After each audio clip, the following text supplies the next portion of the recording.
అనకాపల్లి నూకాలమ్మ జాతర సందర్భంగా జరుగుతున్న ఏర్పాట్లను స్థానిక ఎమ్మెల్యే కొనతాల రామకృష్ణ పర్యవేక్షించారు.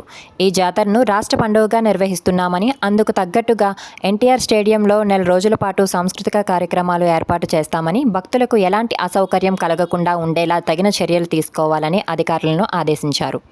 నూతనంగా ఏర్పాటైన డైరెక్టర్లతో సమావేశమై వివిధ సంఘాల సహాయ సహకారాలు తీసుకోవాలని సూచించారు. జాతర సందర్భంగా భక్తులు భారీ ఎత్తున ఘటాలను ఊరేగించారు. భక్తుల దాహతీరాలు తీర్చడానికి దివీస్ కంపెనీ ఏర్పాటు చేసిన మినరల్ వాటర్ ప్లాంట్ను ఎమ్మెల్యే ప్రారంభించారు. వాళ్ళు ఎక్కడ పెట్టాలి, ఏం చేయాలన్నది ఇప్పుడు వాటిలో ఉంది, రైస్ ఉంది, ఇప్పుడు రైస్ సంఘం ఉంది, అదేవిధంగా ఇతర సంఘాలు కూడా ఉన్నాయి. నేను చాలామంది వాలంటరీగా చేయడానికి సిద్ధపడతారు. ఎలా చేయాలని తెలియదు అనుకో మనమే పిలిచి వాళ్ళు ఇట్లా మీ అందరూ కూడా సహకరించండి, మీరు ఏ రకంగా ఏ స్థాయిలో ఏం చేస్తారని చెప్తే వాళ్ళు అందులో బలవంతం